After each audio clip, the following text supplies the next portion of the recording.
Hello, नमस्कार प्यारे साथियों। आप देख रहे हो आपका हमारा यूट्यूब चैनल अक्षय दृष्टि एजुकेशन। और आज हम बात करने जा रहे हैं जो स्नातक कॉलेज स्तर पर जो फर्स्ट ईयर है, बीए पार्ट फर्स्ट ईयर, उस बीए पार्ट फर्स्ट ईयर के जो सेमेस्टर के एग्ज़ाम चल रहे हैं वो ऑल ओवर राजस्थान में चल रहे हैं। कोई यूनिवर्सिटी पहले करवा रही है, कोई यूनिवर्सिटी थोड़ी लेट करवा रही है एग्ज़ाम, लेकिन ये एग्ज़ाम निश्चित तौर पर इस महीने में और अगले महीने में सभी यूनिवर्सिटियां चला रही हैं। तो आज हम बात करने जा रहे हैं जो पॉलिटिकल साइंस सब्जेक्ट है उसमें बीए पार्ट फर्स्ट ईयर की राजनीति विज्ञान की पहली पुस्तक है, यानी कि पहला पेपर है राजनीति विज्ञान के मूल आधार नाम से। और इसके हम कम से कम 15 या 16 टॉपिक एमसीक्यू क्वेश्चन, यानी कि जो ऑब्जेक्टिव क्वेश्चन होते हैं उनको हल करने की कोशिश करेंगे। और इस वीडियो को अंत तक देखें। और निश्चित रूप से मैं ये कह सकता हूँ कि इन क्वेश्चनों से बाहर 1 या 2% क्वेश्चन जा सकते हैं या तो नहीं जा सकते हैं, क्योंकि मैंने संपूर्ण जो टॉपिक हैं उन टॉपिकों के लगभग पूरे एमसीक्यू क्वेश्चन जो बुक्स में आते हैं उनको मैंने कवर करने की कोशिश की है। आपको अगर आप किताब खरीदते हैं तो आपको हूबहू ये क्वेश्चन वहाँ किताब में भी देखने को मिल जाएंगे। और मैंने किताब से ही इस कंटेंट को चित्रणात्मक रूप से इसमें शामिल करने की कोशिश की है। तो आप इस वीडियो के अंत तक बने रहें, हमारे चैनल को सब्सक्राइब करें, बेल आइकन प्रेस करें, ताकि इसका जो नेक्स्ट पार्ट है पार्ट 2 वो आपको जल्द मिल सके, उसका नोटिफिकेशन आप तक जल्दी पहुंच सके। तो बात करते हैं, पहले ही प्रश्न की शुरुआत करते हैं जो इस प्रकार है कि ऐतिहासिक दृष्टि से परंपरागत राजनीति विज्ञान का अध्ययन काल या विकास काल माना जाता है। तो कौन सा माना जाता है, हम इस पर विस्तृत चर्चा न करके सिर्फ मैं इन क्वेश्चनों को टिक मार्क करने की कोशिश करूंगा ताकि आप जल्दी से जल्दी इसको समझ सको, क्योंकि ये वीडियो बहुत लंबा हो जाएगा। इसमें कम से कम 250-300 क्वेश्चनों को मैंने समाहित किया है, ऑब्जेक्टिव क्वेश्चनों को। तो इसका आंसर है कि ईसा पूर्व की 6वीं शताब्दी से प्राय द्वितीय विश्व युद्ध तक, यानी कि इसका मतलब मैं कह सकता हूँ कि 1945 तक ये परंपरागत राजनीति विज्ञान का अध्ययन काल माना जाता है। नेक्स्ट क्वेश्चन की बात करें तो परंपरागत राजनीति विज्ञान के विचारक का नाम बताइए। तो ये सारे ही हैं, एरिक वोगोलिन, अल्फ्रेड कोबन और हन्ना आरेंट। ये उपरोक्त सभी, यानी कि सभी हैं इसका आंसर। नेक्स्ट क्वेश्चन की बात करें तो राजनीति विज्ञान के अध्ययन का प्रारंभ और अंत राज्य के साथ होता है, यह कथन किस विद्वान का है। तो यह है गवर्नर का। और ये सबसे ज़्यादा बार पूछे जाने वाला क्वेश्चन है और प्रत्येक बार आता है, तो मोस्ट इम्पोर्टेंट इसके लिए आप लगा लेना, ये मोस्ट इम्पोर्टेंट है। नेक्स्ट क्वेश्चन की बात करें तो चौथे नंबर का है, राजनीति विज्ञान सरकार से संबंधित शास्त्र है या विद्या है। तो ये किसका है, लीकोक का है। 5वें नंबर का हम बात करें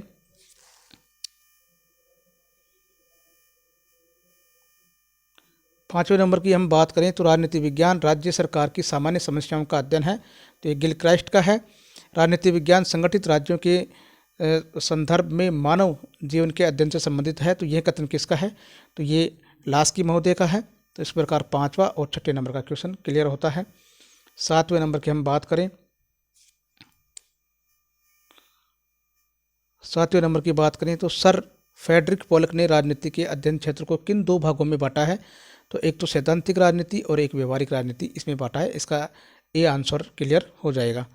8वें नंबर के क्वेश्चन की हम बात करें तो इस 8वें नंबर क्वेश्चन की बात करें तो संपूर्ण राजनीति विज्ञान का सर्वाधिक तर्कसंगत मान्य विभाजन है।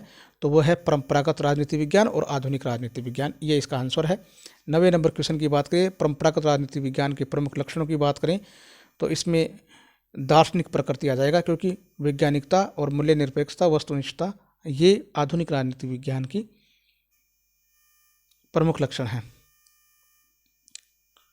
बात करते हैं परंपरागत राजनीति विज्ञान के प्रमुख लक्षणों की, तो इसमें है ऐतिहासिक और वर्णनात्मक अध्ययन पद्धति। 11वें नंबर क्वेश्चन की बात करें तो परंपरागत राजनीति विज्ञान के अध्ययन के प्रमुख प्रतिमान नहीं है, यहाँ ध्यान देने वाली बात नहीं है। तो परंपरागत में कानून और राष्ट्रवाद स्वतंत्रता है, लेकिन ये नहीं है, तो इसका मतलब इसका सेकंड आंसर क्लियर हो जाएगा। नेक्स्ट क्वेश्चन की बात करें, 12वें नंबर के क्वेश्चन की बात करें तो इसमें परंपरागत राजनीति विज्ञान के प्रमुख लक्षण इसमें नहीं है, तो इसमें भी है कि व्यक्ति और समूह के व्यवहार का अध्ययन पर बल, ये नहीं है। बाकी ये सब सारी परंपरागत राजनीति विज्ञान के हैं कि व्यक्ति के अधिकारों पर बल, ऐतिहासिक और औपचारिक बल, और ये कानून, राज्य संप्रभुता, अधिकार की अवधारणा। नेक्स्ट क्वेश्चन की बात करें, 13वें नंबर क्वेश्चन की बात करें तो परंपरागत राजनीति विज्ञान का लक्षण नहीं है, तो इसमें तथ्य और मूल्यों की पृथकता, इसका मतलब है मूल्य निरपेक्षता, ये परंपरागत राजनीति विज्ञान का लक्षण नहीं है, क्योंकि परंपरागत राजनीति विज्ञान में तथ्य और मूल्यों में घनिष्ठता थी, यानी कि मूल्य सापेक्षता था। ये तथ्य और मूल्य की पृथकता ये नहीं है, ये आधुनिक राजनीति विज्ञान का लक्षण है कि मूल्य को तथ्यों से अलग किया गया। नेक्स्ट क्वेश्चन की बात करें तो आधुनिक युग में परंपरागत राजनीति विज्ञान की धारा को जीवित रखने वाले प्रमुख जो विचारक हैं वो कौन से हैं, तो लियो स्ट्रॉस और माइकल ऑक्सफोर्ड। कहने का मतलब आधुनिक राजनीति विज्ञान के ये विचारक भी हम कह सकते हैं, लियो स्ट्रॉस और ऑक्सफोर्ड को, माइकल ऑक्सफोर्ड को। 15वें नंबर का है कि परंपरागत राजनीति विज्ञान की अध्ययन पद्धति कौन सी नहीं है, तो ऐतिहासिक है और दार्शनिक भी है और विश्लेषणात्मक भी है, लेकिन अनुभविक सिद्धांतिक ये परंपरागत नहीं है, ये आधुनिक है। नेक्स्ट ऑब्जेक्टिव की क्वेश्चन की बात करें तो इसमें है कि जब मैं राजनीति विज्ञान के शीर्षक के अंतर्गत प्रश्नों को देखता हूं तो मुझे प्रश्नों पर नहीं अपितु उसके शीर्षक पर खेद होता है, तो ये कथन किसने कहा, ये मेटलैंड ने कहा। सेकंड नंबर क्वेश्चन है कि जिस प्रकार हम सौंदर्य शास्त्र के विज्ञान की संज्ञा नहीं दे सकते, उसी प्रकार राजनीति शास्त्र को भी हम विज्ञान नहीं कह सकते, तो ये किसने कहा है, तो ये एडमंड बर्क ने कहा है। नेक्स्ट क्वेश्चन की बात करें, थर्ड नंबर क्वेश्चन की बात करें तो राजनीति के कथन में अंक गणित के कथनों के समान सुनिश्चित नहीं है, इसमें संशोधन की आवश्यकता रहती है क्योंकि वे प्रकृति से सुनिश्चित परिभाषा के योग्य नहीं है। यह कथन किसने कहा, तो ये भी एडमंड बर्क ने कहा। नेक्स्ट क्वेश्चन की बात करें,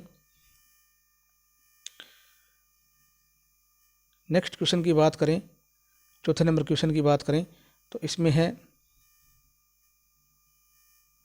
कि विज्ञान किसी विषय से संबंधित उस ज्ञान राशि को कहते हैं जो विधिवत पर्यवेक्षण, अनुभव और अध्ययन के आधार पर प्राप्त की गई हो, जिसके तथ्य परस्पर संबंध क्रमबद्ध वर्गीकृत हो, तो ये कथन किसने कहा, ये गार्नर महोदय का है।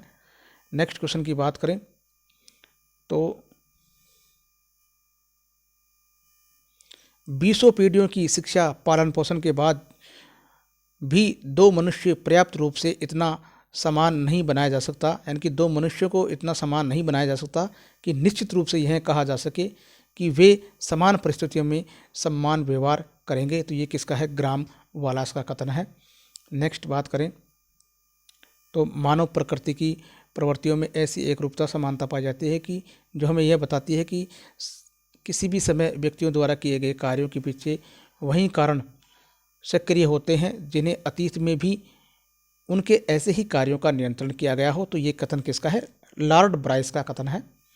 नेक्स्ट क्वेश्चन की हम बात करें 7वें नंबर का कि प्रत्येक नए कानून का निर्माण, प्रत्येक नई संस्था की स्थापना और प्रत्येक नई नीति की शुरुआत एक प्रयोग है, क्योंकि उस समय उसे अस्थायी प्रावधान के रूप में स्वीकारा जाता है और जब तक कि उसके परिणाम उसे स्थायी रूप से देने में पक्ष में प्रकट न हों, तो यह कथन किसके हैं, ये गार्नर महोदय के हैं। नेक्स्ट क्वेश्चन की हम बात करें तो इसमें है कि भौतिक शास्त्र में भविष्यवाणी सुनिश्चित होती है, किंतु राजनीति विज्ञान में यह केवल एक संभावना होती है, तो ये कथन किसका है, लॉर्ड ब्राइस का है। नेक्स्ट क्वेश्चन की बात करें तो विज्ञान की राशि ज्ञान राशि किस आधार पर प्राप्त की जाती है? तो इसका आंसर है तीसरा कि विधिवत पर्यवेक्षण, अनुभव और अध्ययन के आधार पर ही हम किसी ज्ञान राशि के आधार पर विज्ञान के ज्ञान को प्राप्त कर सकते हैं। नेक्स्ट क्वेश्चन की बात करें 10वें नंबर की कि विज्ञान में तथ्य किस प्रकार संयोग किए जाते हैं? तो तथ्यों को परस्पर सहसंबंध, क्रमबद्ध और वर्गीकृत करके ही हम कर सकते हैं।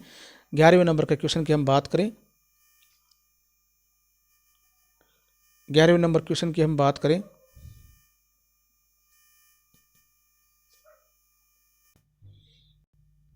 11वें नंबर क्वेश्चन की बात करें राजनीति विज्ञान किस प्रकार का विज्ञान है? तो ये एक तरह से सामाजिक विज्ञान है। वैसे राजनीति विज्ञान को सर्वोच्च विज्ञान कहने वाले कौन है? वो है अरस्तु। अरस्तु महोदय ने सर्वोच्च विज्ञान कहा है। नेक्स्ट बात करें तो 12वें नंबर का है कि अपनी प्रकृति से राजनीति विज्ञान दोनों ही है।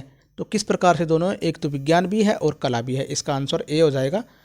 13वें नंबर का क्वेश्चन है तो इसका है कि एक कला के रूप में राजनीति विज्ञान का उद्देश्य क्या हो सकता है? तो कला के रूप में यही हो सकता है कि मानव समाज के संदर्भ में सत्य, शिवम और सुंदरम मूल्यों की प्राप्त करना होता है। नेक्स्ट क्वेश्चन की हम बात करें तो कला एक रूप से राजनीति विज्ञान का प्रमुख लक्षण है। तो इसको हम कैसे समझ सकते हैं कि यह लक्षण यह है कि शुभ जीवन की प्राप्ति के लिए राजनीतिक सिद्धांतों को व्यवहार में लागू करना। 15वें नंबर का क्वेश्चन मोस्ट इंपॉर्टेंट कि पॉलिटिक्स शब्द की उत्पत्ति यूनानी भाषा की पोलिस शब्द से हुई है जिसका अर्थ होता है नगर राज्य। 30 नंबर का नेक्स्ट क्वेश्चन की बात करें तो पॉलिटिक्स किसका लिखा हुआ है? तो ये पॉलिटिक्स अरस्तु के द्वारा लिखी गई प्रमुख ग्रंथ है, पुस्तक है। नेक्स्ट क्वेश्चन की बात करें 17वें नंबर क्वेश्चन की बात करें तो किस राजनीति शास्त्र ने राजनीति विज्ञान को सर्वोच्च विज्ञान कहा है? यहाँ सर्वोच्च विज्ञान के बारे में पहले ही बता दिया मैंने, अरस्तु ने कहा है। सन 1948 में यूनेस्को सम्मेलन द्वारा हमारे विषय के लिए किस नामकरण किया गया? तो राजनीति विज्ञान का नामकरण किया गया 1948 में। नेक्स्ट क्वेश्चन की बात करें 19वें नंबर क्वेश्चन की बात करें तो निम्नलिखित में से किसमें मूल्य प्रधान अवधारणाओं का अध्ययन किया जाता है? तो राजनीतिक शास्त्र में किया जाता है। 20वें नंबर क्वेश्चन की बात करें तो राजनीतिक शास्त्र, राजनीतिक सिद्धांत और राजनीति विज्ञान में प्रमुख अंतर क्या हो सकते हैं? तो अध्ययन क्षेत्र और प्रणाली में ही अंतर होते हैं। ये हो जाएगा। राजनीतिक सिद्धांत के दो रूप कौन से हैं? तो दो रूप हैं अपने, एक तो मानकात्मक है और एक अनुभववादी है, यानी कि अनुभव आश्रित है। नेक्स्ट क्वेश्चन की बात करें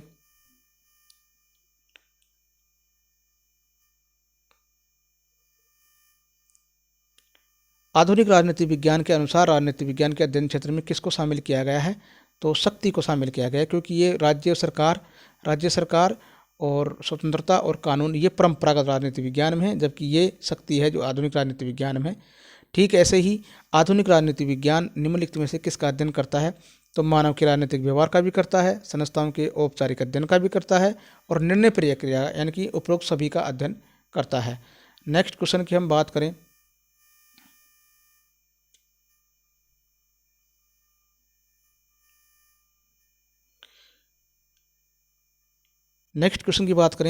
तो राजनीति विज्ञान शक्ति के निर्माण और साझेदारी से संबंधित है। यह कथन किसका है? तो ये कथन कैपलान का है।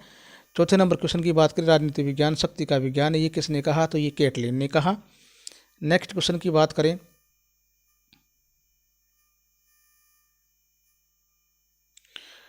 5वें नंबर का आधुनिक राजनीति विज्ञान का एक उपागम है, तो ये व्यवहारवादी उपागम है। इसका ये आंसर ठीक हो जाएगा।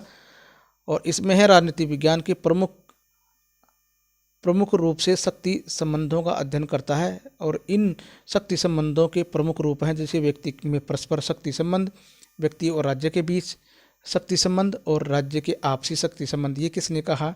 तो ये है हसजार और स्टीवेंसन ने कहा है। इसका आंसर ये हो जाएगा 6 नंबर का डी।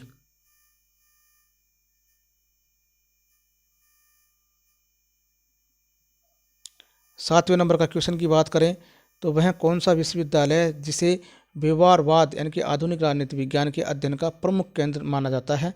तो वह है शिकागो विश्वविद्यालय। आधुनिक राजनीति विज्ञान 8वें नंबर का क्वेश्चन है। 8वें नंबर का है कि आधुनिक राजनीति विज्ञान से संबंधित विद्वान है, तो ये सभी हैं, डेविड ईस्टन भी है, रॉबर्ट डहेल भी है और लुसियन पाई भी है।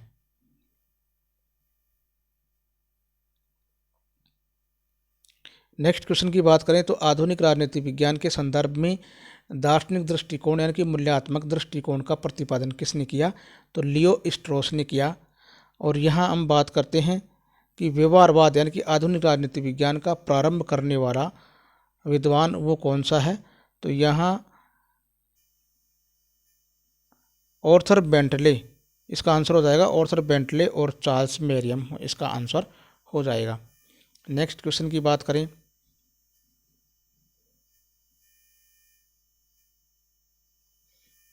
आधुनिक राजनीति विज्ञान का लक्षण नहीं है, कौन सा नहीं है? तो आधुनिक शक्ति का आधार ये तो है, और अंतरानुशासन ये भी है, मानव क्रिया का अध्ययन भी है, लेकिन ये मूल्य प्रधान अध्ययन ये नहीं है। नेक्स्ट क्वेश्चन की बात करें तो आधुनिक राजनीति विज्ञान का लक्षण कौन सा है? तो ये है कि निर्णय प्रक्रिया का अध्ययन करता है। नेक्स्ट क्वेश्चन की बात करें 13वें नंबर का कि आधुनिक राजनीति विज्ञान का लक्षण है। तो आधुनिक राजनीति विज्ञान का लक्षण यह है कि तथ्यों और मूल्यों से अलग यानी तथ्यों को मूल्यों से अलग करना है यानी कि मूल्य निरपेक्षता, जबकि परंपरागत राजनीति विज्ञान का है मूल्य सापेक्षता। उसका आ जाएगा मूल्य सापेक्षता।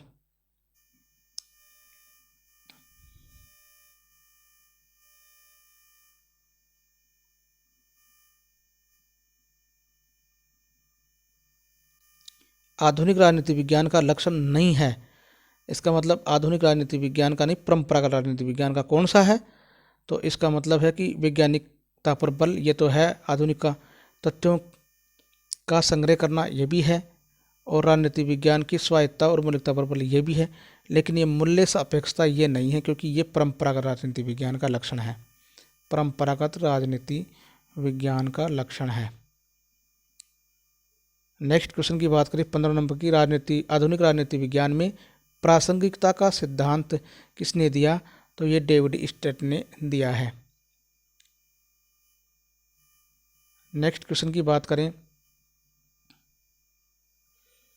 तो व्यवहारवादी विद्वान कौन सा है? तो हर्बर्ट साइमन व्यवहारवादी विद्वान है। दूसरे नंबर क्वेश्चन की बात करें तो ऐतिहासिक दृष्टि से व्यवहारवाद का प्रारंभिक विचारक किसको माना जाता है? तो ग्राहम वालेस को और ऑर्थर बेंटले को और चार्ल्स मेरियम उपरोक्त सभी को माना जाता है। नेक्स्ट क्वेश्चन की बात करें तो चार्ल्स मेरियम की पुस्तक का क्या नाम है? तो उसकी पुस्तक का नाम है न्यू आस्पेक्ट ऑफ पॉलिटिक्स, ये पुस्तक का नाम है।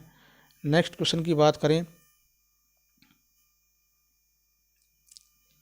चौथे नंबर की व्यवहारवादी क्रांति परंपरागत राजनीति विज्ञान की असफलताओं के प्रति असंतोष का परिणाम है। इस क्रांति का उद्देश्य राजनीति विज्ञान को अधिक वैज्ञानिक बनाना है, ये बात रॉबर्ट डहेल ने कही है। 5वें नंबर क्वेश्चन की बात करें व्यवहारवाद का लक्षण कौन सा नहीं है? तो राजनीति विज्ञान को यथार्थ बनाना ये तो है, मानव के राजनीतिक व्यवहार का अध्ययन ये भी है, वैज्ञानिक उपागमों और तकनीकों का प्रयोग ये भी है, लेकिन ऐतिहासिक और विधिक दृष्टि से संस्थाओं का अध्ययन ये नहीं है, क्योंकि ये परंपरागत राजनीति विज्ञान का लक्षण था। नेक्स्ट क्वेश्चन की बात करें तो व्यवहारवादी विद्वान कौन सा इनमें से नहीं है? तो इनमें से नहीं है तो हेराल्ड लासवेल है, डेविड ईस्टन भी है और रॉबर्ट डहेल भी है, और ये नहीं है, तो इसका आंसर आ जाएगा सी आंसर आ जाएगा। नेक्स्ट क्वेश्चन की बात करें तो व्यवहारवादी उपागम और आंदोलन का उद्देश्य कौन सा नहीं है? तो बी मानव मूल्यों की दृष्टि से राजनीति विज्ञान को समर्थ करना यह नहीं है। 8वें नंबर की बात करें कि व्यवहारवाद के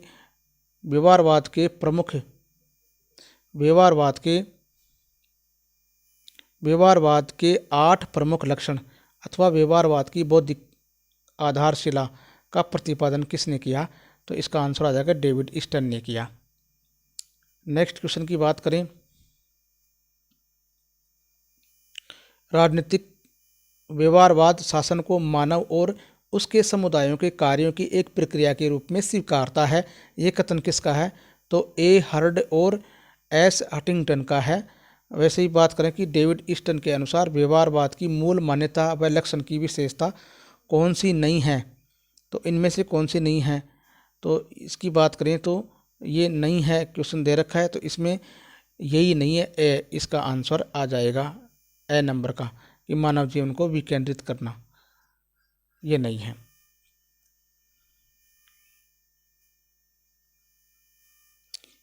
व्यवहारवाद के 8 प्रमुख लक्षणों के अनुसार कौन सा कथन सही नहीं है? सही नहीं है तो वह है व्यक्तिनिष्ठ व मूल्यात्मक निष्कर्ष, ये नहीं है। नेक्स्ट बात करें तो व्यवहारवाद की बौद्धिक आधारशिला यानी कि 8 प्रमुख लक्षणों में से कौन सा नहीं है? तो इनमें से क्वेश्चन आ जाएगा इसका कि परंपरागत उपागमों और वैज्ञानिक तकनीकों के सहयोग को संतुलित विकास करना, यह नहीं है। नेक्स्ट क्वेश्चन की बात करें कि व्यवहारवाद का आधार है, तो ये अनुभववाद ही व्यवहारवाद का आधार है। नेक्स्ट क्वेश्चन की बात करें तो व्यवहारवाद किस पर अधिक जोर देता है? तो शुद्ध वैज्ञानिक उपागमों और तकनीकों पर जोर देता है।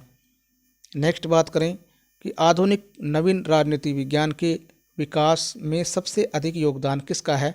तो वो व्यवहारवाद का योगदान है। 16 नंबर के क्वेश्चन की बात करें तो व्यवहारवाद किस प्रकार की इकाई के अध्ययन को प्राथमिकता देता है? तो लघु इकाई के रूप में देता है। नेक्स्ट क्वेश्चन, किस विश्वविद्यालय को व्यवहारवाद के अध्ययन का, जैसा कि पहले भी हम कर चुके हैं, शिकागो विश्वविद्यालय को। नेक्स्ट क्वेश्चन की बात करें, कौन सी पद्धति या मूल्य मुक्तता मूल्य निरपेक्षता की सर्वाधिक महत्वपूर्ण मानती है? तो वह है व्यवहारवादी पद्धति ही मानती है।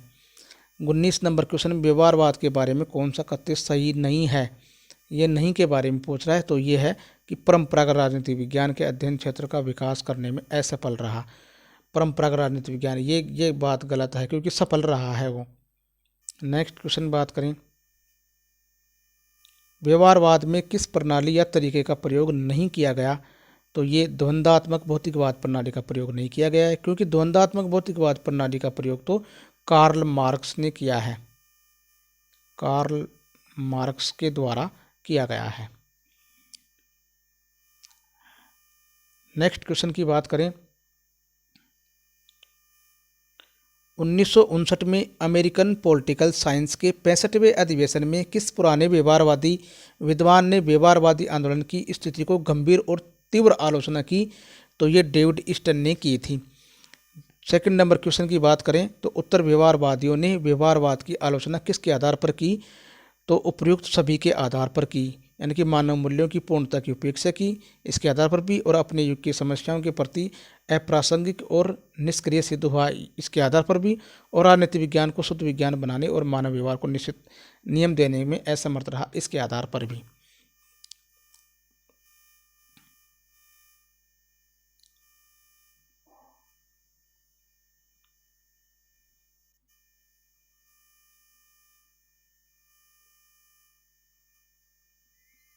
नेक्स्ट क्वेश्चन, उत्तर व्यवहारवाद के जन्म एवं प्रकृति के बारे में कौन सा कथन सत्य है?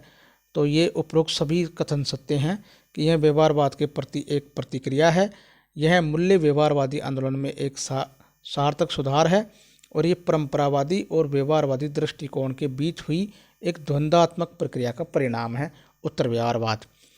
चौथे नंबर पर है, उत्तर व्यवहारवाद के बारे में कौन सा कथन असत्य है, यानी कि गलत कथन कौन सा है? तो यह अपनी प्रकृति से रचनात्मक नहीं है, रचनात्मक थी ये, तो यही इसका आंसर आ जाएगा।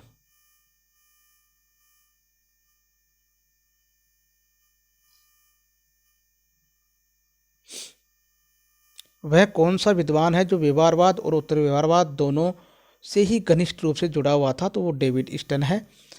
प्रासंगिकता का सिद्धांत किसका एक आधारभूत अंग है? तो ये उत्तर व्यवहारवाद का है।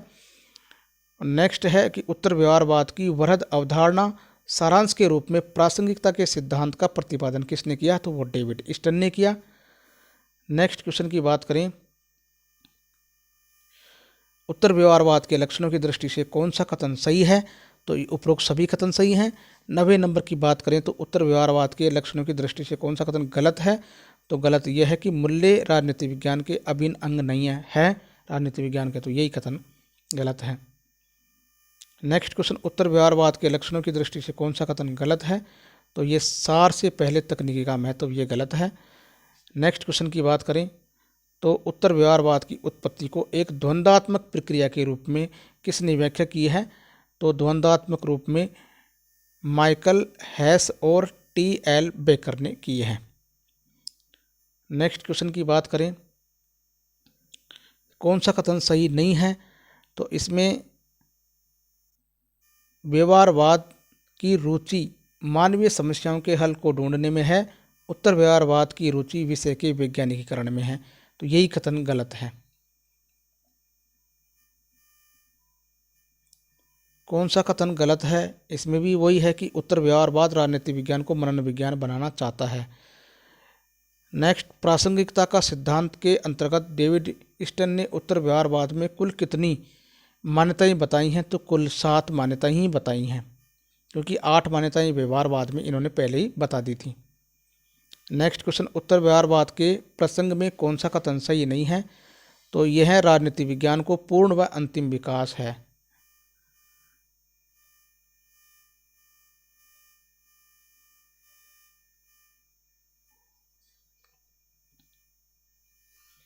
आधुनिक राजनीति विज्ञान ने अंतः अनुशासनात्मक उपागम की अवधारणा किसने प्राप्त की है?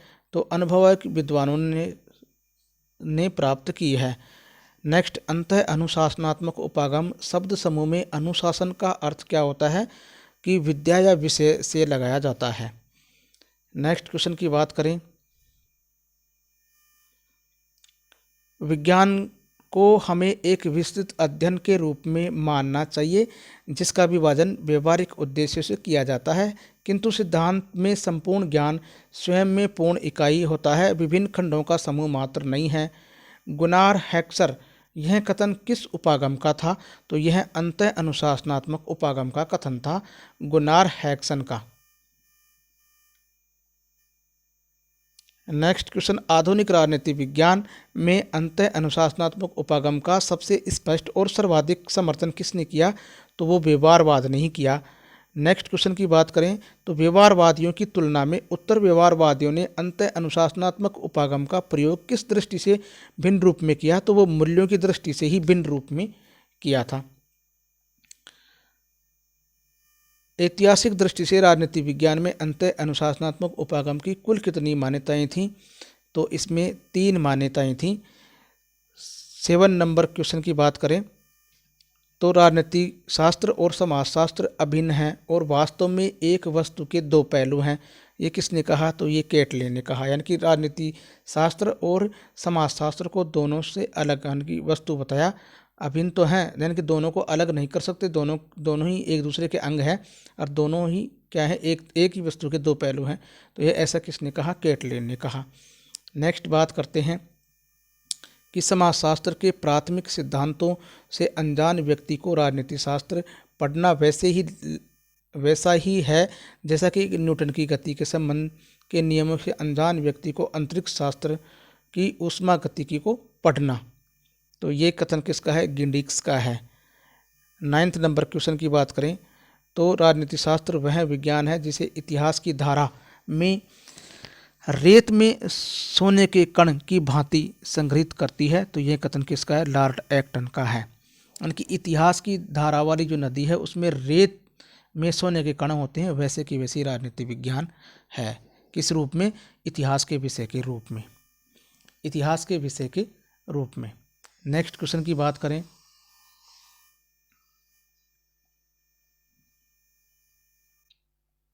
अर्थशास्त्र के बिना राजनीति शास्त्र वास्तविक व महत्वहीन रचना है।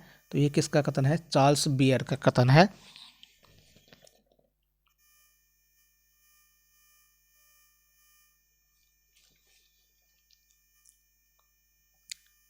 नेक्स्ट बात करें तो इतिहास अतीत की राजनीति में अतिरिक्त और कुछ भी नहीं है। तो और राजनीति वर्तमान का इतिहास के अतिरिक्त और कुछ भी नहीं है। तो यह कथन किसका है? तो यह कथन है फ्रीमैन का। यानी कि फ्रीमैन कहता है कि इतिहास एक अतीत की राजनीति है, तो राजनीति विज्ञान वर्तमान का एक इतिहास है। ऐसे भी एक पूछा जा सकता है। 12वें नंबर का है कि राजनीति शास्त्र, अर्थशास्त्र, राजनीति समाजशास्त्र, राजनीतिक भूगोल, राजनीतिक दर्शन, राजनीतिक इतिहास, राजनीतिक संस्कृति आदि की विभिन्न शाखाओं के मूलतः किस उपागम से संबंधित है? तो ये अंतर अनुशासनात्मक उपागम से संबंधित है। नेक्स्ट क्वेश्चन की बात करें तो राजनीति शास्त्र के अभाव में इतिहास फलहीन होता है और इतिहास के अभाव में राजनीति आधारहीन होता है। यह कथन किसका है? तो यह कथन है सीले महोदय का है। 14 नंबर में, यदि कोई बात नैतिक दृष्टि से गलत है तो वह राजनीतिक दृष्टि से भी सही नहीं हो सकती है। यह कथन किसका है? ये फोय महोदय का है। ये फोय महोदय का है। नेक्स्ट है कि राजनीति शास्त्र की जड़ें मनोविज्ञान में निहित है। यह कथन कहने वाला व्यक्ति कौन है? तो यह कहने वाला है लॉर्ड ब्राइस महोदय हैं, जिन्होंने ये कहा है कि राजनीति शास्त्र की जड़ें मनोविज्ञान में निहित है।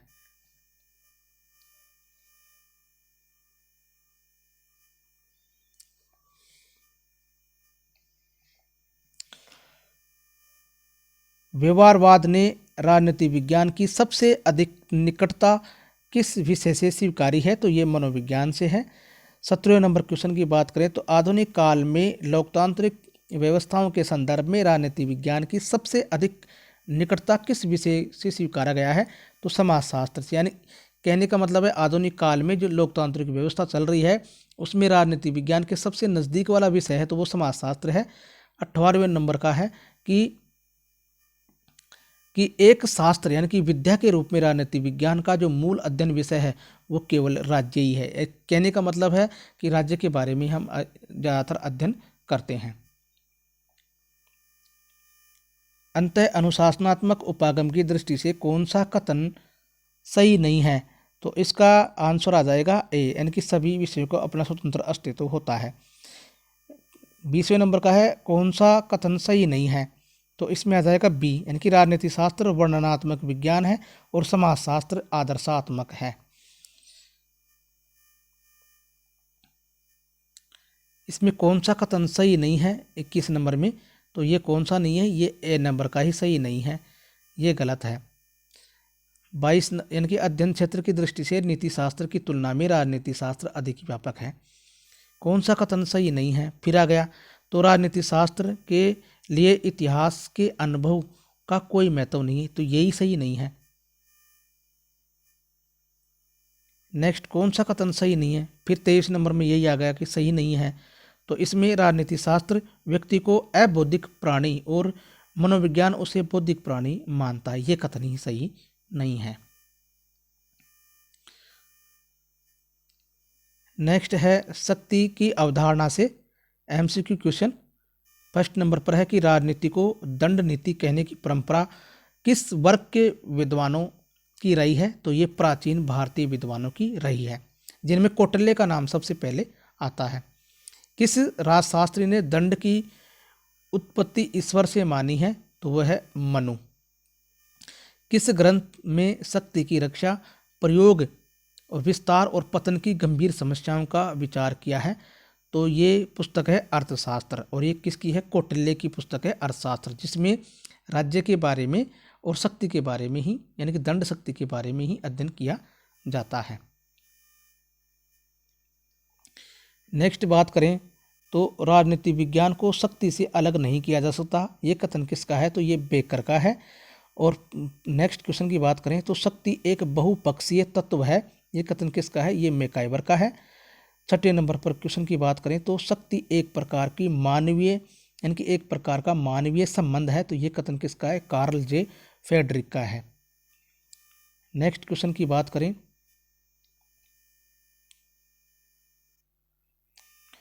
शक्ति बल प्रयोग की योग्यता है न कि उसका वास्तविक प्रयोग, कथन कहने वाले हैं रॉबर्ट बायरस्टेट। 8वें नंबर पर है शक्ति से हमारा अर्थ है व्यक्तियों और उसके व्यवहार को नियंत्रित, विनियमित और निर्देशित करने की क्षमता, ये किसका है? मैकाइवर का है।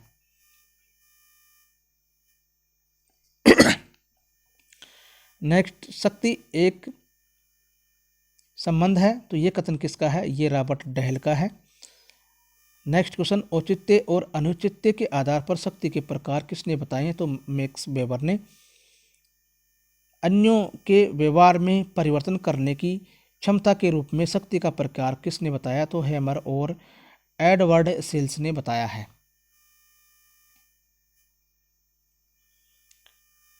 नियंत्रण की एक प्रक्रिया के रूप में शक्ति का अध्ययन किसने किया है? तो वो कैटलिन ने किया है। वैसे शक्ति का विज्ञान भी बताया है राजनीति विज्ञान को, तो वो कैटलिन ही है। शक्ति के आधार पर मूल्यों के अध्ययन पर किस विद्वान ने बल दिया है, तो वो लासबेल ने दिया है। शक्ति के प्रयोग में लाने का अंतिम उपाय क्या होता है, तो वो बल ही होता है। नेक्स्ट क्वेश्चन की बात करें, कौन सा मत सही है, तो इनमें से कौन सा सही है, तो वो है कि शक्ति साधन और साध्य दोनों ही होता है। ये 15 नंबर में। 16 नंबर में कौन सा विचार सही है, तो इसमें से हम बात करते हैं कि शक्ति अदृश्य होती है और बल दृश्य होता है। ये बात बिल्कुल सही है। नेक्स्ट बात करें कि कौन सा मत सत्य है, 17वें नंबर पर, तो इसको हम कह सकते हैं कि सत्ता सदैव वैधानिक तत्व के रूप में होती है। ये सही है। कौन सा मत सही है, इसकी बात करें तो वो है कि शक्ति प्रतिबंध सहित होती है। बिल्कुल प्रतिबंध होता है शक्ति पर।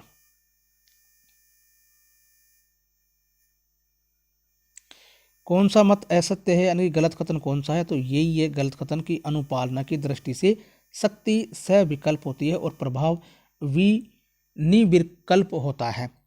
कौन सा मत असत्य है 20वें नंबर पर, तो यह है कि शक्ति और सत्ता व्यक्ति की एक ही प्रवृत्ति से संबंधित दो तत्व है। ये गलत है। नेक्स्ट कौन सा मत असत्य है 21 नंबर में, तो यह है कि शक्ति अमूर्त और प्रभाव मूर्त होता है। ये दोनों ही अमूर्त होते हैं, जबकि इसमें प्रभाव को मूर्त बता दिया, तो यही कथन गलत है।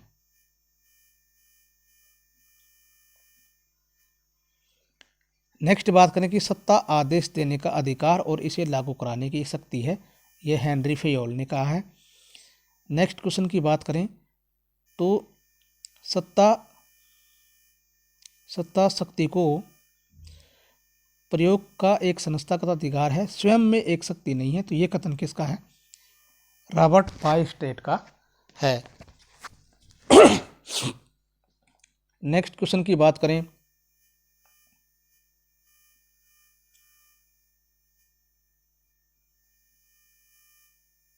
अन्य के कार्यों को निष्पादन में प्रभावित और निर्देशित करने की औचित्य पूर्ण जो अधिकार होते हैं उसको सत्ता कहते हैं।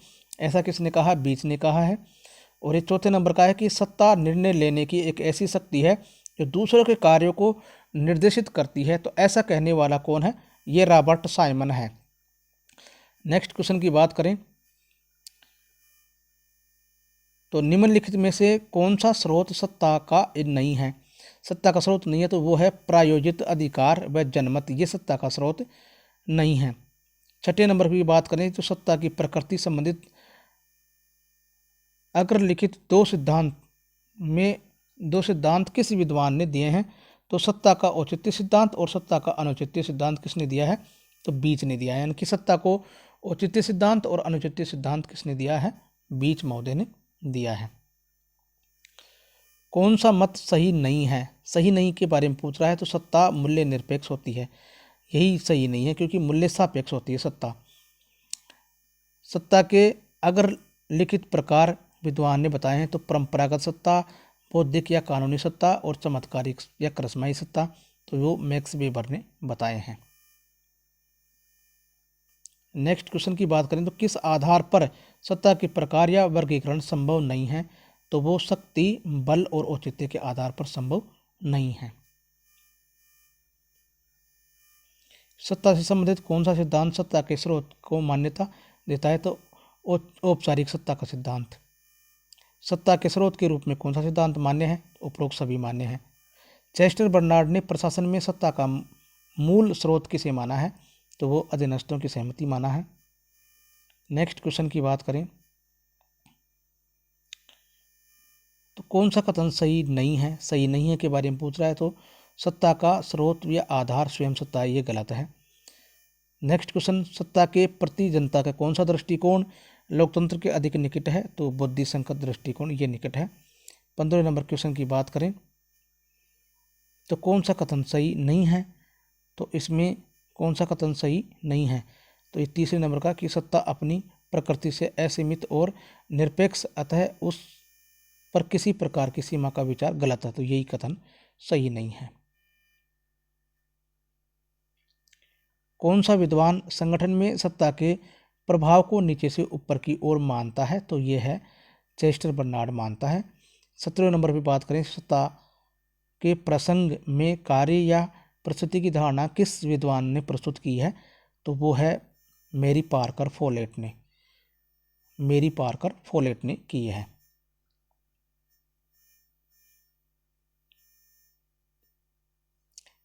नेक्स्ट, मैक्स वेबर के अनुसार नौकरशाही यानी कि कर्मचारी तंत्र से संबंधित सत्ता किस प्रकार की सत्ता है, तो बौद्धिक व कानूनी वैधानिक सत्ता है। 19 नंबर में परामर्श देने का अधिकार किस प्रकार की सत्ता होती है, तो ये कर्मचारी वृंत यानी कि स्टाफ सत्ता होती है। नेक्स्ट क्वेश्चन की बात करें, जीवन सामान्य स्वतंत्रताओं और सीमित वैध संपत्ति धारण करने का अधिकार सत्ता किस प्रकार की सीमा से संबंधित है, तो वो है मानव मूल्य के आधारभूत अधिकार सीमा से संबंधित है।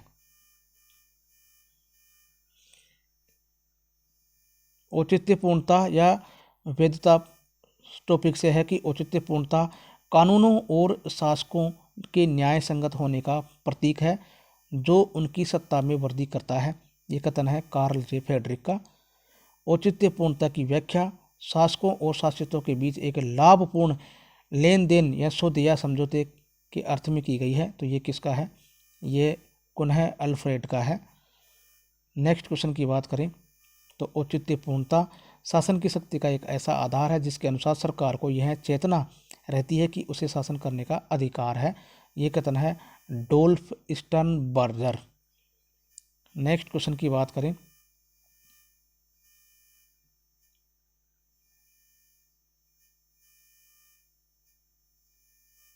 औचित्यपूर्णता को उस सीमा के विस्तार के रूप में परिभाषित किया जा सकता है जिस सीमा तक लोग अपने से संबंधित संगठन को बिना किसी शंका के सहज रूप से स्वीकार करते हैं। यह सहमति और स्वीकृति का यह क्षेत्र जितना व्यापक होता है वह संगठन उतना ही औचित्यपूर्ण होता है। ये कथन कहने वाले हैं जीन ब्लोंडेल।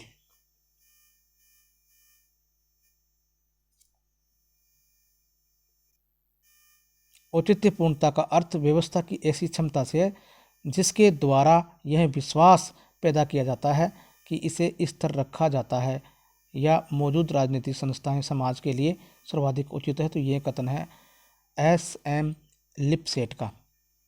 कौन सा कथन सही नहीं है, तो इसमें औचित्यपूर्णता का आधार राज्य की प्रभुत्व शक्ति है, यही कथन इसमें नहीं है।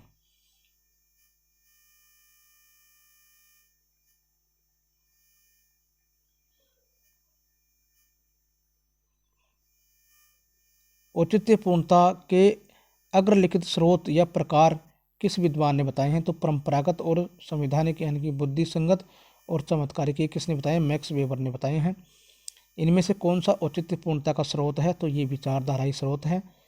किसके अभाव में शक्ति बल सत्ता दूसरे के व्यवहार को स्थायी रूप से परिवर्तित करती है, तो वो औचित्यपूर्णता के अभाव में। तुलनात्मक दृष्टि से किस राज्य व्यवस्था में औचित्यपूर्णता के अत्यधिक महत्व है, तो लोकतांत्रिक व्यवस्था में आ जाएगा।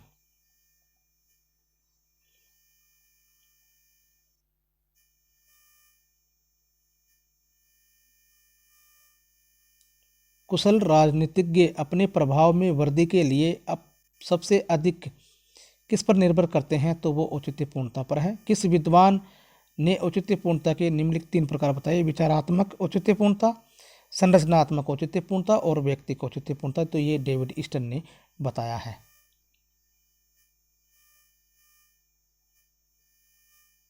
किस विद्वान ने औचित्यपूर्णता के अग्रलिखित 2 प्रकार बताए, एक तो उच्च स्तरीय औचित्यपूर्णता और एक निम्न स्तरीय, तो ये बताए रॉबर्ट डहल ने। निम्नलिखित में से कौन से लक्षण औचित्यपूर्णता की प्रकृति के अनुरूप नहीं माना जा सकता, तो वो है C नंबर पर है कि औचित्यपूर्णता मात्र वैधानिक होती है। औचित्यपूर्णता के संकट का क्या अर्थ होता है, तो इसका अर्थ होता है कि शासक वर्ग शासित वर्ग में मूल्यों और विश्वासों के बारे में असहमति और विरोध होना। 16 नंबर पर है औचित्यपूर्णता के लिए संकट कब उत्पन्न होता है, तो वो उपरोक्त सभी परिस्थितियों में होता है कि नए विचार और मूल्य विश्वासों में संगठित होने पर, और जब परंपरावादी समुदायों यानी कि समूहों द्वारा नई स्थापित राज्य व्यवस्था में चुनौती देने के लिए होता है, और राज्य व्यवस्था में प्रभावशीलता जब लगातार कमी आती है तब होता है। औचित्यपूर्णता की प्राप्ति, इसे बनाए रखने का सर्वोत्तम तरीका कौन सा है? तो वो शासित वर्ग की दृष्टि से राज्य व्यवस्थाओं में उपयोगी बनाए रखना। नेक्स्ट क्वेश्चन, निम्नलिखित में से कौन सा औचित्यपूर्णता के अर्जन और स्तर रखने के उपाय के संबंध में नहीं है? तो नहीं का है कि नीति निर्माण और प्रशासन के संचालन में सेना की साझेदार बनाना, यह नहीं है।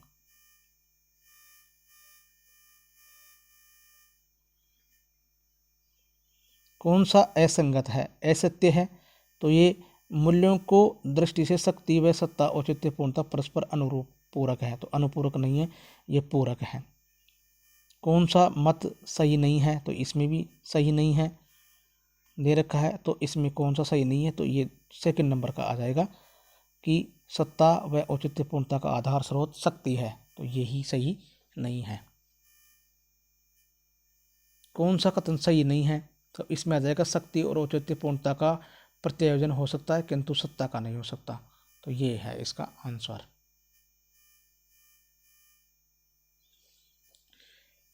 राजनीतिक व्यवस्था की अवधारणा की बात करें तो कौन सा कथन सही है?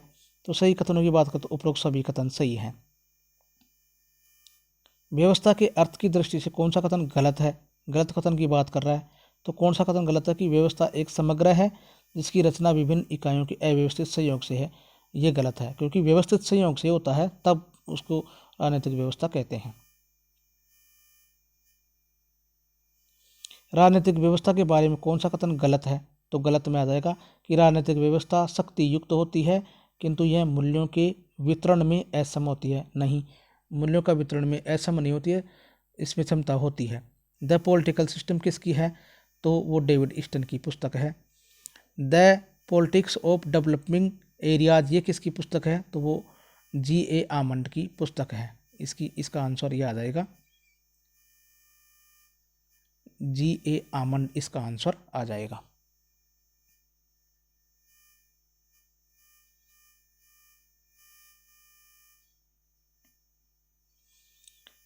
राजनीतिक व्यवस्था का गुण कौन सा नहीं है? तो इसमें आत्मनिर्भरता गुण नहीं है। 7वें नंबर पर बात करें तो आमंड के अनुसार राजनीतिक व्यवस्था का लक्षण कौन सा है? तो उपरोक्त सभी लक्षण है, यानी कि राजनीतिक व्यवस्था सार्वभौमिकता होती है, राजनीतिक संरचनाओं की सार्वभौमिकता होती है, राजनीतिक कार्यों की सार्वभौमिकता होती है। नेक्स्ट क्वेश्चन की बात करें कि डेविड ईस्टन के राजनीतिक व्यवस्था प्रतिमान का नाम क्या है? तो निवेश निकास प्रतिमान है। और G.A. आमंड के राजनीतिक व्यवस्था प्रतिमान का नाम है तो वह संरचनात्मक प्रक्रियात्मक मॉडल या प्रतिमान कहते हैं। यह कथन किस विद्वान का है कि राजनीतिक व्यवस्था वास्तव में निवेशों के को निकासों यानी कि निर्गत में बदलने की व्यवस्था है? तो ये डेविड ईस्टन का है। डेविड ईस्टन ने कुल कितने प्रकार के यानी कि निवेश कार्य बताए हैं? तो वो 2 प्रकार के निवेश बताए हैं। डेविड ईस्टन ने निवेश मांगों के प्रकार कितने बताए हैं? तो वो 4 प्रकार की मांगें होती हैं। आमंड ने कुल कितने निवेश कार्यों को बताया है? तो निवेश कार्य बताए हैं 4 प्रकार के। और आमंड ने कुल कितने निकास कार्य बताए हैं? तो वो बताए हैं 3 प्रकार के।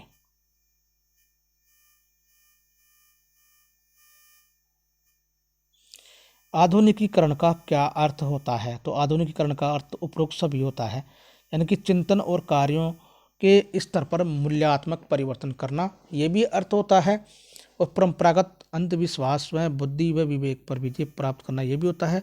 और प्राकृतिक शक्तियों पर मानव विजय और जटिल श्रम विभाजन, ये भी होता है। नेक्स्ट क्वेश्चन की बात करें तो राजनीतिक आधुनिकीकरण का क्या अर्थ होता है? तो ये इसमें भी आ जाएगा, उपरोक्त सभी होता है। राजनीतिक आधुनिकीकरण की अवधारणा की दृष्टि से कौन सा कथन गलत है? तो कौन सा कथन गलत है? तो यह एक स्वतंत्र और समाज निरपेक्ष प्रक्रिया है। नेक्स्ट क्वेश्चन की बात करें तो आधुनिकीकरण की अवधारणा कौन सा कथन गलत है? ये गलत कथन की बात करें तो इसका बी आंसर आ जाएगा कि प्रमुख लक्षण भौतिक और सामाजिक पर्यावरण परिस्थितियों का प्रभाव में नियंत्रण करना नहीं है, जबकि नियंत्रण करती है। नेक्स्ट क्वेश्चन, राजनीतिक आधुनिकीकरण के बारे में कौन सा कथन सही है? तो उपरोक्त सभी सही आ जाएंगे।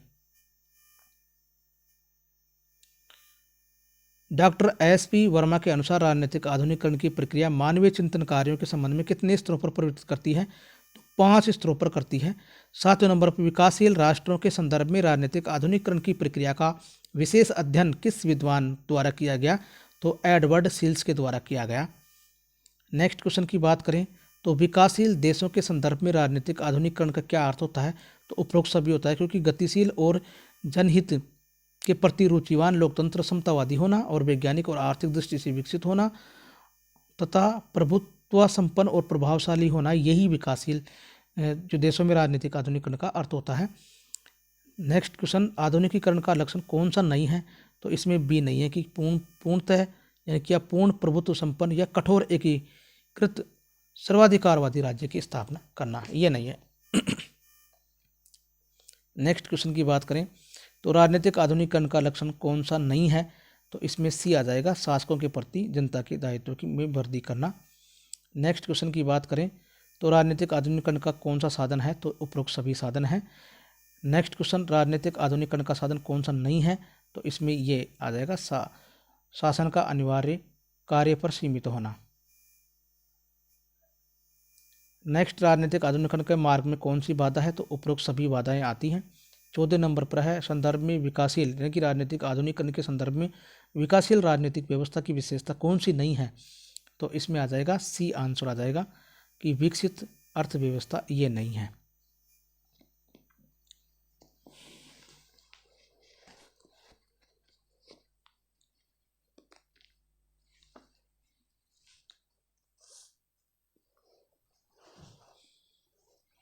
नेक्स्ट क्वेश्चन की बात करें,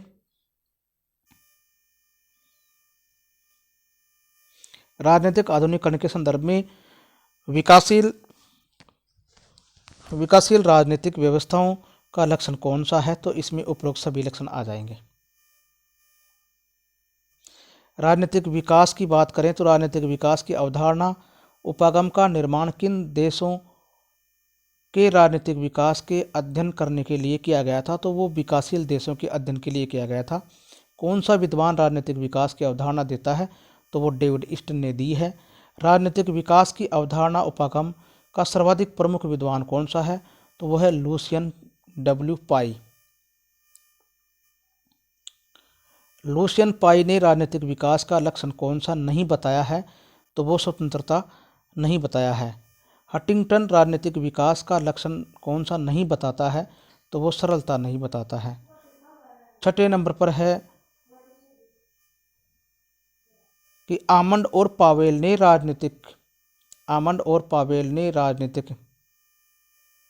राजनीतिक विकास के किस लक्षण की विशेषता को स्वीकारा है? तो उपरोक्त सभी को स्वीकार किया है। नेक्स्ट क्वेश्चन की बात करें तो किस विद्वान ने राजनीतिक विकास के अलावा राजनीतिक ह्रास पतन पर भी विचार किया है? तो वो हंटिंगटन ने विचार किया है। ये मोस्ट इंपॉर्टेंट क्वेश्चन है।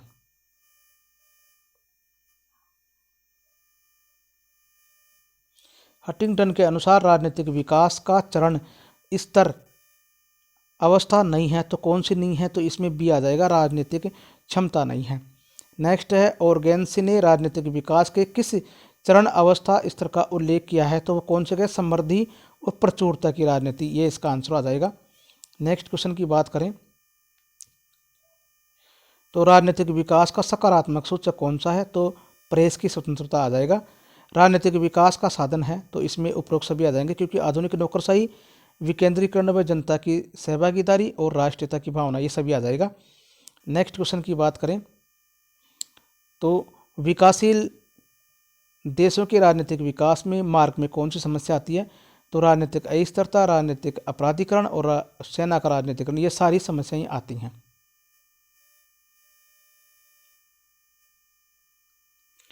लुसियन पाई का नाम किस उपागम के साथ जुड़ा हुआ है? तो वो राजनीतिक विकास के साथ जुड़ा हुआ है। विकासशील देशों में राजनीतिक विकास के मार्ग में कौन सी समस्या है? तो ये सारी समस्या आती हैं। आर्थिक विकास की सीमित दर आती है, जनसंख्या में तीव्र वृद्धि और परंपरागत सामाजिक संरचना, ये सभी आती हैं इसकी समस्या।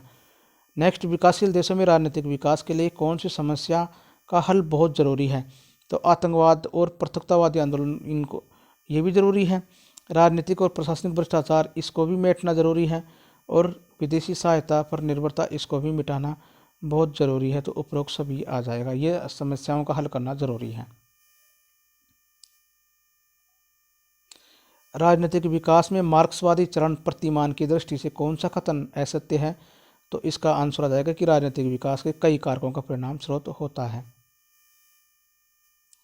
नेक्स्ट, राजनीतिक विकास के उदारवादी यानी कि गैर मार्क्सवादी प्रतिमान की दृष्टि से कौन सा कथन गलत है? तो गलत कथन आ जाएगा ये कि राजनीतिक विकास के विभिन्न चरणों में एक ही प्रकार की अर्थव्यवस्था होती है। नेक्स्ट, राजनीतिक विकास उपागम अवधारणा के बारे में कौन सा कथन गलत है? तो इसमें आ जाएगा उपरोक्त सभी यानी कि सारे ही गलत हैं। सर्वसम्मत उपागम और विकासशील देशों की राजनीतिक विकास के लिए एक निश्चित प्रतिमान प्रस्तुत किया जाता है, ये भी गलत है। और यह विकासशील देशों में राजनीतिक विकास की समस्या का हल करना पूर्ण समर्थन है, ये सारे ही गलत आ जाएंगे।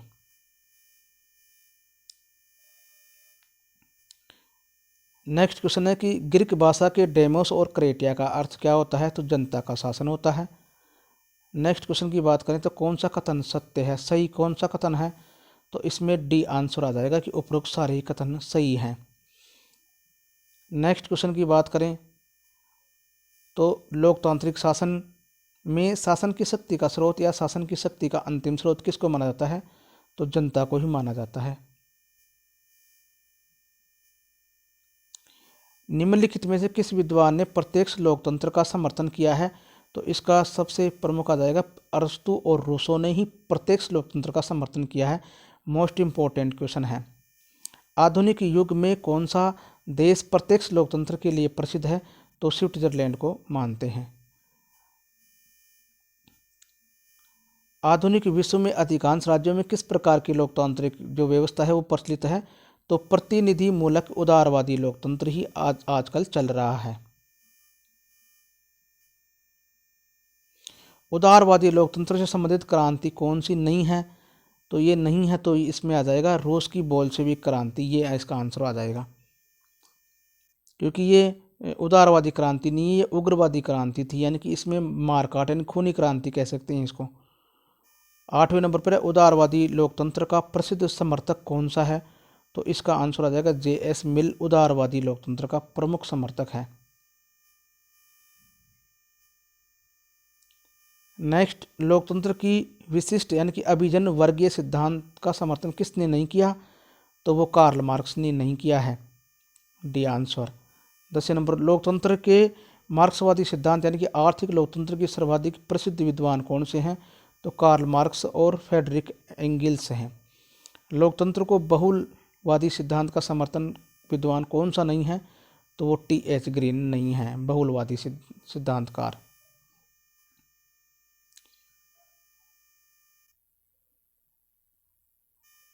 उदारवादी मार्क्सवादी लोकतंत्र का समन्वित रूप है तो वो है समाजवादी लोकतंत्र। और लोकतंत्र की बहुलवादी सिद्धांत की दृष्टि से कौन सा कथन गलत है? तो गलत कथन दूसरा आ जाएगा कि विभिन्न समुदाय और समूह के हित में व्यक्ति के हितों से भिन्न होते हैं। नेक्स्ट क्वेश्चन की लोकतंत्र के विशिष्ट अभिजन वर्गीय सिद्धांत की दृष्टि से कौन सा कथन गलत है? तो ये डी आ जाएगा कि लोकतंत्र अभिजन वर्ग के शासन की शक्ति को प्राप्त करता है क्योंकि वह बहुसंख्यक होता है।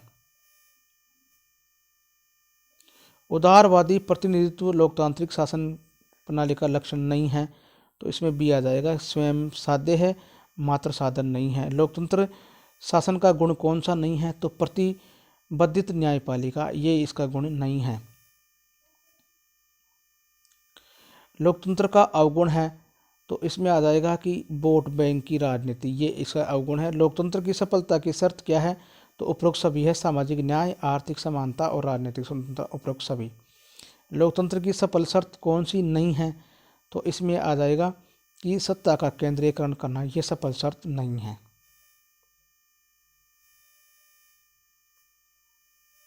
लोकतंत्र की बाधा है तो उपरोक्त सभी प्रकार की बाधा आ जाएंगी कि राजनीतिक, जातीय और सांप्रदायिक शक्तियों के बंटने का प्रभाव, पृथकता, आतंकवादी गतिविधियां और राजनीतिक अपराधीकरण। भारतीय लोकतंत्र का आशावादी पक्ष कौन सा है? तो उपरोक्त सभी आ जाएंगे। नेक्स्ट इसमें दे रखा है कि डेमोक्रेसी जो है ना, ग्रीक भाषा के शब्द से बना है और जिसका अर्थ होता है डेमोस और क्रेटिया शब्द से मिलकर के बना है। इसकी परिभाषा देने वाला अब्राहम लिंकन है, जनता का जनता के द्वारा किया गया शासन।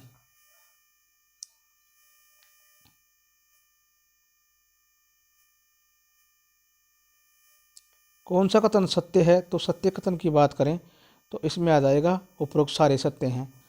नेक्स्ट क्वेश्चन की बात करें तो अधिनायक तंत्र एक असंवैधानिक शासन प्रणाली है, क्यों है? क्योंकि उपरोक्त सभी हैं, इसका कथन भी उपरोक्त सभी आ जाएगा। अधिनायकवाद के बारे में कौन सा कथन असत्य है? तो इसमें बी आ जाएगा, यह राज्य और समाज में भेद करता है। नेक्स्ट की क्वेश्चन की बात करें, अधिनायक तंत्र का लक्षण कौन सा है? तो इसमें बी आ जाएगा, एक दल और एक नेता होता है। बिल्कुल सही बात है। नेक्स्ट क्वेश्चन, अधिनायक तंत्र का लक्षण कौन सा नहीं है? तो इसमें सी आ जाएगा, व्यक्ति के विषय में हस्तक्षेप की नीति। विश्व राजनीति के प्रसंग में अधिनायक तंत्र का लक्षण कौन सा नहीं है? तो इसमें आ जाएगा कि अंतर्राष्ट्रीय जनमत का समर्थन करना। नेक्स्ट क्वेश्चन की बात करें तो एलन बाल द्वारा प्रस्तुत आधुनिक अधिनायक तंत्रों का वर्गीकरण किस प्रकार किया गया है? तो इसमें आंसर आ जाएगा, सर्वाधिकार स्वैच्छिक अधिनायक तंत्र। नेक्स्ट, प्रथम विश्व युद्ध के बाद अधिनायक तंत्र का विस्तार का कारण कौन सा था? तो उपरोक्त सभी कारण रहे हैं।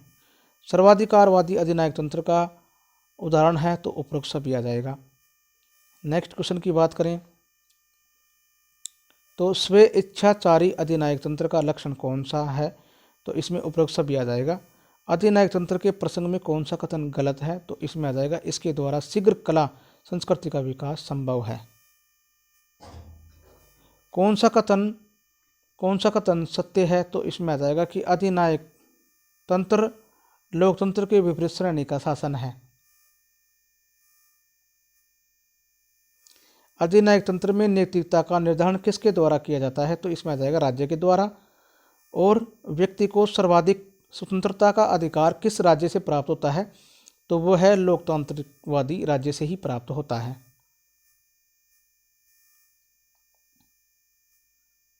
इसका आंसर है कि कौन सा कथन गलत है? तो इसमें आ जाएगा कि ये गलत है, इसमें 15वें नंबर में, कि लोकतंत्र व्यक्ति का साधन है और अधिनायक तंत्र व्यक्ति को साध्य मानता है। ये गलत है। इस लोकतंत्र में तो व्यक्ति को साध्य माना जाता है, जबकि अधिनायक तंत्र में व्यक्ति को साधन माना जाता है। इसमें उल्टा दे रखा है, तो ये कथन ही गलत होगा।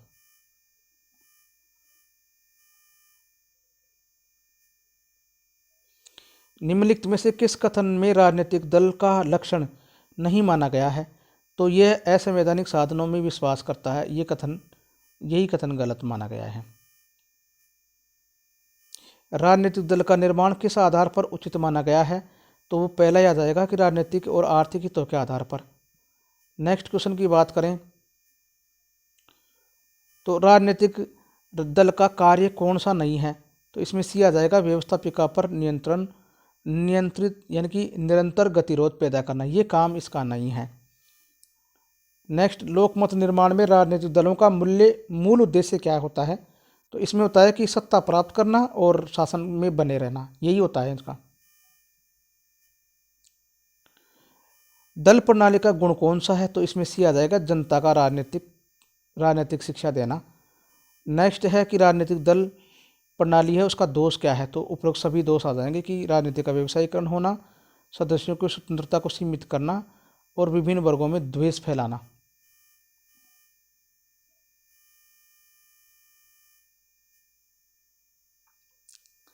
सर्वसत्तावादी या सर्वाधिकार राज्य के बारे में राजनीतिक दल संबंधी कौन सा कथन सही है? तो इसमें बी आ जाएगा, ऐसे राज्य को एक दलीय प्रणाली संभव होती है, यह आ जाएगा इसमें।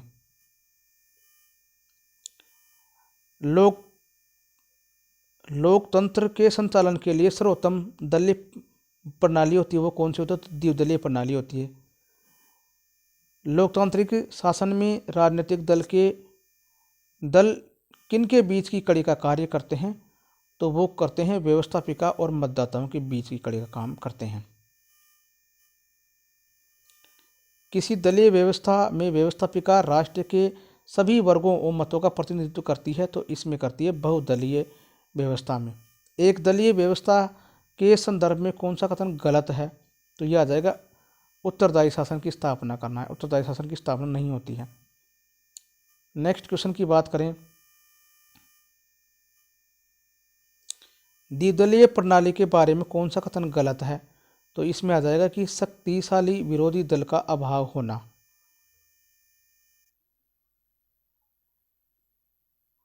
14 नंबर पर बहुदलीय प्रणाली के बारे में कौन सा कथन गलत है? तो इसमें आ जाएगा द्विदलीय अनुशासन राजनीतिक स्थिरता और राष्ट्रीय एकता में वृद्धि होती है। लोकतांत्रिक राजनीतिक व्यवस्था में दलीय प्रणाली की प्रकृति का अंग कौन सा नहीं है? तो इसमें बी आ जाएगा, राजनीतिक दल अनौपचारिक और गैर संवैधानिक कार्यों को प्रणाली को अपनाती हैं। बिल्कुल। सर्वसत्तावादी सर्वाधिकारवादी राजनीतिक व्यवस्था दलीय प्रणाली की प्रकृति का अंग कौन सा नहीं है? तो इसमें आ जाएगा यानी कि दल एवं शासन में आधारभूत अंतर मौजूद रहता है। नेक्स्ट क्वेश्चन की बात करें कि भारतीय लोकतंत्र के संदर्भ में विकासशील राजनीतिक व्यवस्था में दलीय प्रणाली की प्राकृतिक अंग कौन सा नहीं है? तो इसमें समय समय पर लोकतांत्रिक पद्धति द्वारा दल के पदाधिकारियों का चुनाव करना ये नहीं होता है। बहुदलीय प्रणाली का सर्वश्रेष्ठ उदाहरण है वो भारत आ जाएगा, यानी कि फ्रांस में भी बहुदलीय है लेकिन इसमें भारत सर्वश्रेष्ठ आ जाएगा उदाहरण। नेक्स्ट, द्विदलीय प्रणाली किन देशों में पाई जाती है? तो इसमें आ जाएगा इंग्लैंड और संयुक्त राज्य अमेरिका में। भारत का क्षेत्रीय दल कौन सा है? तो ये सारे ही क्षेत्रीय दल हैं, शिवसेना भी, अकाली दल और द्रविड़ मुनेत्र कड़गम भी। नेक्स्ट क्वेश्चन की बात करें तो इसमें शासन को निरंकुश होने से रोकने का कार्य भली भांति तब किया जा सकता है जब सुसंगठित और शक्तिशाली विरोधी दल हो तब। इसका बी आंसर आ जाएगा 21 में।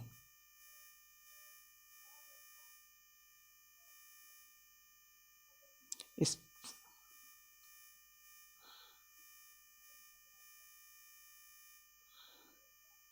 नेक्स्ट क्वेश्चन की बात करें तो सत्य कथन की पूछ रहा है कि सत्य कथन कौन सा है? तो सत्य आ जाएगा कि दबाव समूह विशिष्ट वर्गीय हितों को प्रकट करते हैं। नेक्स्ट, दबाव समूह का लक्षण या विशेषता कौन सी नहीं है? तो शासन सत्ता में प्रत्यक्ष रुचि ये नहीं है। दबाव समूह का प्रमुख लक्षण नहीं है तो फिर इसमें आ जाएगा कि साधनों की पवित्रता और वैधानिकता में विश्वास ये भी नहीं है।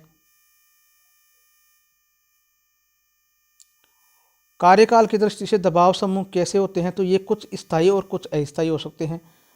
एक व्यक्ति एक समय में सदस्य बन सकता है, तो किसका बन सकता है? अनेक दबाव समूह का बन सकता है। बी आंसर इसका आ जाएगा। किस विद्वान ने दबाव समूह को एक गुमनाम अज्ञात साम्राज्य कहा है? तो वो फाइनर ने कहा है। ब्लोंडेल के अनुसार दबाव समूह के प्रमुख प्रकार हैं तो सामुदायिक और संघात्मक दबाव समूह।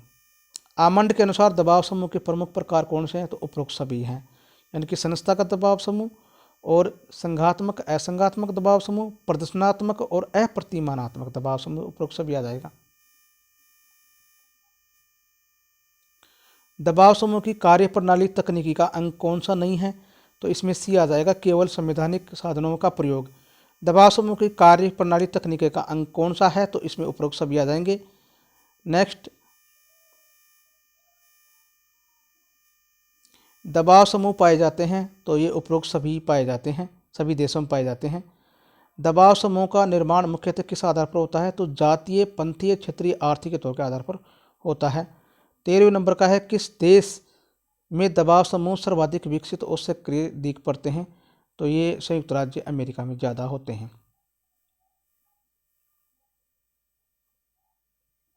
दबाव समूह की भूमिका कार्य की दृष्टि से कौन सा कथन गलत है? तो इसमें शासन की शक्ति की वृद्धि करना। 15वें नंबर पर है कि दबाव समूह लोकतांत्रिक शासन के अनुरूप की भूमिका निभाते हैं तो इसमें उपरोक्त सभी आ जाएगा।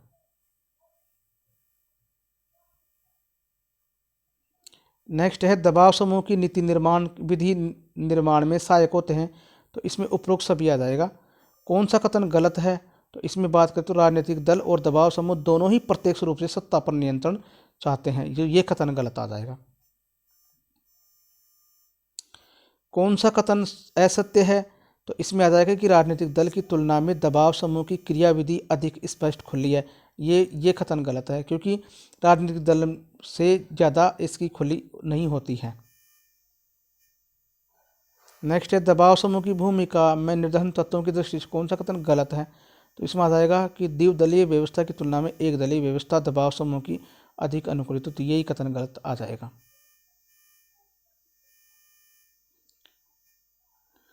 दबाव समूह का गुण नहीं है, तो कौन सा गुण नहीं है? इसका आ जाएगा कि शक्ति पृथक्करण के सिद्धांत को लागू करना, ये नहीं है। दबाव समूह का अवगुण यानी कि आलोचना कौन सी नहीं है? तो इसमें आ जाएगा कि प्रभावशाली वर्गों के हितों की उपेक्षा करना।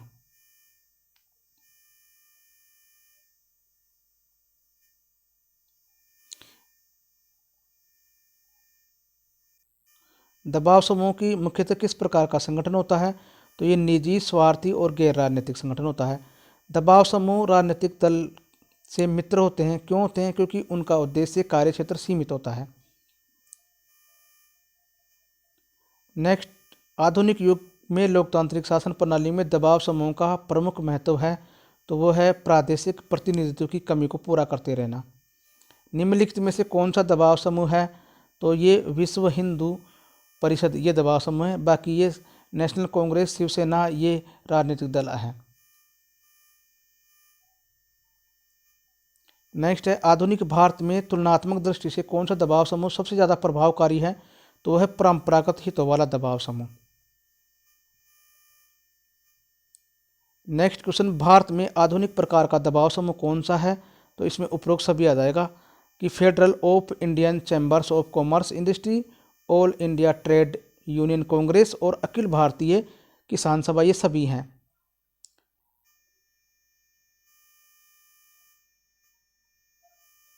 नेक्स्ट, परंपरागत दबाव समूह कौन सा है? तो इसमें परंपरागत दबाव समूह में आ जाएगा कि जातीय और पंथीय संगठन ये परंपरागत रूप से के दबाव समूह हैं, जबकि ये सारे युवा छात्र संगठन ये आधुनिक हैं, और मजदूर किसान संगठन ये भी आधुनिक है, और महिला संगठन ये भी आधुनिक है, जबकि ये परंपरागत हैं। तो साथियों, इस प्रकार ये जो हमारा MCQ जो टेस्ट था ये पूरा होता है। आशा करता हूँ कि आपको ये अच्छी भली भांति समझ में आया होगा, और इसको आप 2 या 3 बार पूरी ढंग से या शांतिपूर्वक तरीके से इसको देखोगे, सुनोगे, समझोगे, तो निश्चित रूप से इसमें से एक भी क्वेश्चन बाहर नहीं जाएगा। ये मैंने 15-16 टॉपिकों को पूरा किया है, और 15-16 टॉपिकों के बाद में इसके बाद में जो टॉपिक बाकी रह जाएंगे उनको हम पार्ट 2 के अंदर लेकर के आ रहे हैं, और पार्ट दूसरा है उसमें भी 15-16 टॉपिक जो बच गए हैं वो करवाएंगे। तो मैं ये आशा करता हूँ कि आपको ये समझ में आया होगा। तो धन्यवाद दोस्तों, हमारे इस चैनल को सब्सक्राइब करें, बेल आइकन प्रेस करें, ताकि दूसरे वीडियो का या अन्य वीडियो का जो मैं बनाकर डालता हूँ उसका लिंक सबसे पहले आप तक पहुँच सके, उसका नोटिफिकेशन आप तक आ सके, और आप इसको देख करके अपने एग्ज़ाम्स में अच्छे नंबर हासिल कर सको। ऐसी मेरी दुआएं हैं, और ऐसा मैं ईश्वर से ये प्रार्थना करता हूँ आपके लिए। तो धन्यवाद दोस्तों, इसको लाइक करें, शेयर करें और सब्सक्राइब करें। धन्यवाद।